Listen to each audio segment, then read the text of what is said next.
student, welcome back to our YouTube channel Ideal English. আজকে আমরা grammar class start করব। গ্রামারের আজকে টপিক হচ্ছে most important part, that is the tense. আমরা টেন্স জানি, টেন্স কি। তো টেন্স কাউকে যদি জিজ্ঞাসা করা টেন্স কি, প্রথমে answer pi tense present, past and future. But what is the meaning of tense, সেটা আগে আমাকে জানতে হবে যে টেন্সের মিনিংটা কি। টেন্সের মধ্যে আমরা পাচ্ছি time and verb. Tense meaning হচ্ছে টাইম অফ ভার্ব। তার মধ্যে দুটো ওয়ার্ড পাচ্ছি, দেখো টাইম পাচ্ছি একদিকে আর একদিকে ভার্ব পাচ্ছি। তো টেন্স প্যাটার্নটা জানার জন্য আমাদের টাইমের মধ্যে পড়ছে প্রেজেন্ট, পাস্ট অ্যান্ড ফিউচার, এবং ভার্ব প্যাটার্নটাও আমাদের জানতে হবে। তো টেন্সের প্যাটার্ন জানার জন্য আগে আমাদের একদিকে টাইমটা জানতে হবে এবং একদিকে আমাদের ভার্ব প্যাটার্নটা জানতে হবে। তাহলে এখানে টেন্সের মধ্যে যেটা আমরা পাচ্ছি, টেন্সের মধ্যে আমরা দুটো ওয়ার্ড পাচ্ছি, একটা পাচ্ছি টাইম আর একটা পাচ্ছি ভার্ব। এই টাইমকে আমরা ডিভাইড করছি প্রেজেন্ট, পাস্ট অ্যান্ড ফিউচার। এই তিনটে পার্টকে আমরা আবার চারটে ভাগে ভাগ করছি। একটা হচ্ছে ইনডিফিনাইট,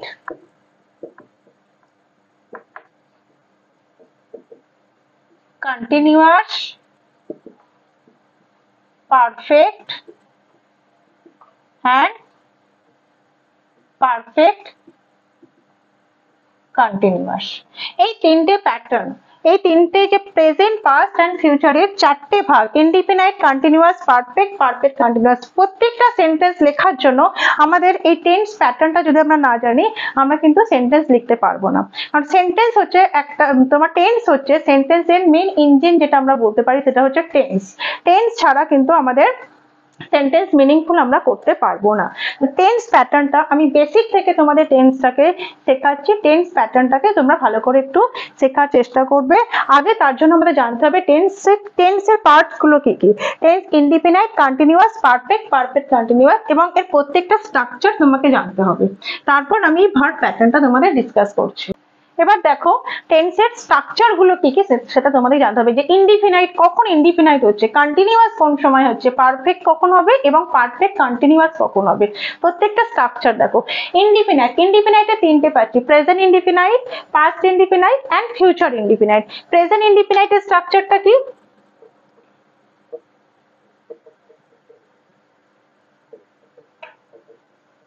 প্রেজেন্ট ইনডিফিনাইটের স্ট্রাকচার দেখো, প্রথমেই সাবজেক্ট বসবে, সাবজেক্টের পর V1, তারপর অবজেক্ট থাকলে তারপর রেস্ট অফ দ্য সেন্টেন্স থাকবে। সাবজেক্টের পর ভার্বের ফার্স্ট ফর্ম বসবে, first form, second form, third form. এই তিনটে তোমাদেরকে মেমোরাইজ করতে হবে যে ফার্স্ট ফর্ম কি, সেকেন্ড ফর্ম কি অ্যান্ড থার্ড ফর্ম কি। তো প্রেজেন্ট ইনডিফিনাইটে সাবজেক্টের পর ভার্বের ফার্স্ট ফর্ম বসবে। এখানে একটা জিনিস তোমাদেরকে মনে রাখতে হবে, এই সাবজেক্ট যদি থার্ড পারসন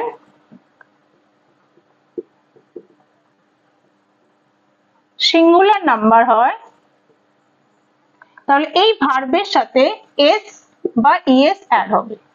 এস বা ইএস এখানে আমরা বসাবো। এক্সাম্পল দিচ্ছি দেখো, আই গো টু স্কুল।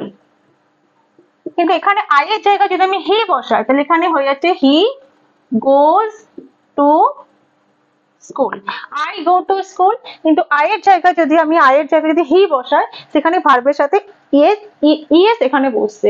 তাহলে এখানে মনে রাখতে হবে, যখন প্রেজেন্ট ইনডিফিনাইটে সাবজেক্টের পর যখনই ভার্ব 1 দেখতে পাবে, ভার্ব 1, তখন জানবে সেটা হচ্ছে প্রেজেন্ট ইনডিফিনাইট। বা প্রেজেন্ট ইনডিফিনাইট যখন প্রেজেন্ট ইনডিফিনাইট দিয়ে যদি কোনো সেন্টেন্স তুমি লিখতে চাও, তাহলে সাবজেক্টের পর তোমাকে ভার্ব 1 ইউজ করতে হবে। একটা জিনিস মনে রাখতে হবে, এখানে সাবজেক্ট যদি থার্ড পারসন সিঙ্গুলার কোনগুলো, third person singular, person, first person, second person, third person. জানো থার্ড পারসনের মধ্যে প্রোনাউন হি, সি, ইট, এই তিনটে হচ্ছে সিঙ্গুলার। এন্ড নাউনের যে সিঙ্গুলার থাকবে, সেগুলো হয়ে যাবে থার্ড পারসন সিঙ্গুলারের মধ্যে। থার্ড পারসন নাউনের সিঙ্গুলার এবং প্রোনাউনের হি, সি, ইট থাকলে ভার্বের সাথে এস বা ইএস বসবে। এবার হচ্ছে পাস্ট ইনডিফিনাইট।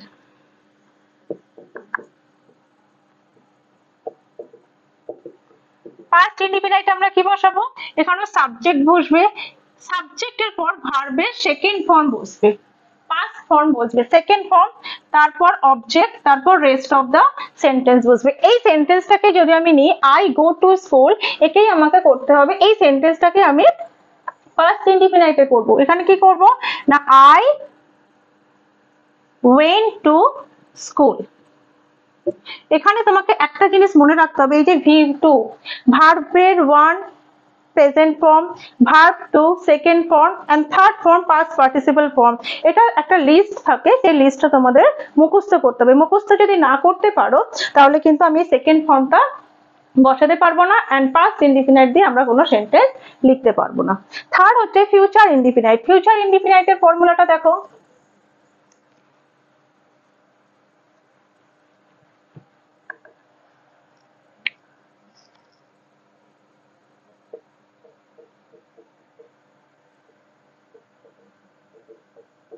ফিউচার ইনডিফিনাইট কি হবে, প্রথমে সাবজেক্ট, সাবজেক্টের পর শ্যাল বা উইল, তারপর V1 object, rest of the sentence. Subject shall বা উইল বসবে সাবজেক্টের পর, ভার্বের ফার্স্ট ফর্ম, শ্যাল বা উইলের পর সবসময় ভার্বের ফার্স্ট ফর্ম বসে। ওকে, এখানে আমি সেই সেন্টেন্সটাকে নিচ্ছি আবার, he will go to school, he will go to school. Okay, present continuous,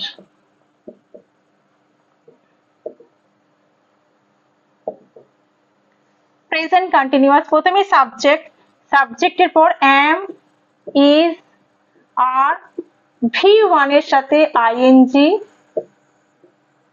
object dot dot. এই সেন্টেন্সটাকে আমি যদি প্রেজেন্ট ইনডিফিনাইট করি কি হবে, হি এর পর কি বসে ইজ বসে, হি ইজ, ভার্ব হচ্ছে গো, গো এর সাথে ING, he is going to school. এবার present continuous, past continuous.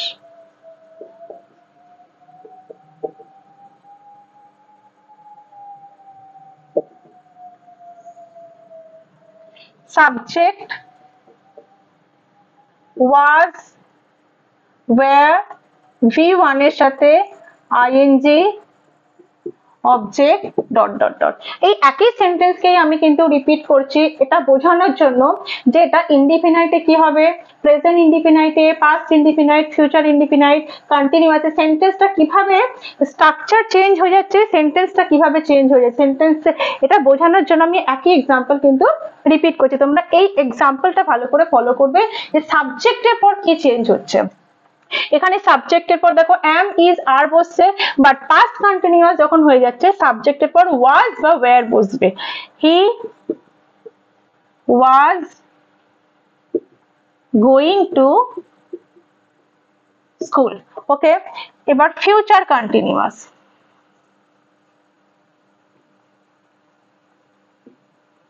Future কন্টিনিউয়াসের subject, ফিউচারে অলওয়েজ শ্যাল বা উইল বসবে, তারপর বি, V1 এর সাথে ing, object dot dot dot. তাহলে এই এক্সাম্পল ফিউচার কন্টিনিউয়াসে কি হবে, he will be going to school. দেখো একটা সেন্টেন্সকে আমি 6টা এক্সাম্পল দিয়েছি, একটা সেন্টেন্স আমি 6 রকম ভাবে লিখেছি। প্রথমে আমি লিখলাম he goes to school, present indefinite, তারপর ওটা হয়ে যাচ্ছে he went to school, past indefinite. ফিউচারে কি হয়ে যাচ্ছে he will go to school, কন্টিনিউয়াসে he is going to school, past continuous he was going to school and future continuous he will be going to school.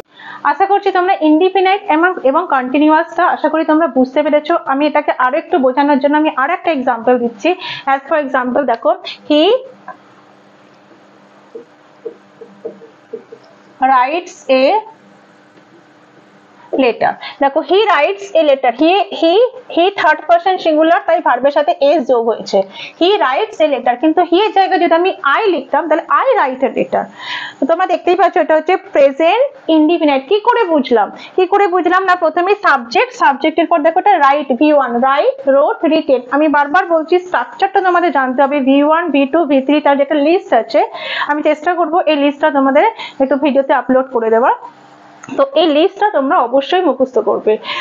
He writes a letter, এরই past form কি হয়ে যাবে? He wrote a letter. ফিউচারে কি হবে? He will write a letter. কন্টিনিউয়াসে he is writing a letter. past continuous he was writing a letter. Future continuous he will be writing a letter. এই 6টা structure তোমরা ভালো করে একটু প্রিপেয়ার করো। নেক্সট পার্টে আমি তোমাদের present perfect and perfect continuous discuss করব। তো আই হোপ তোমরা এই ইনডিফিনাইট এবং কন্টিনিউয়াস দিয়ে তোমরা চেষ্টা করবে, যতগুলো সেন্টেন্স পারবে তোমরা একটু লেখার চেষ্টা করবে, এবং আরো জানার জন্য চ্যানেলটাকে একটু সাবস্ক্রাইব করে রেখো এবং সাথে থেকো, পাশে থেকো।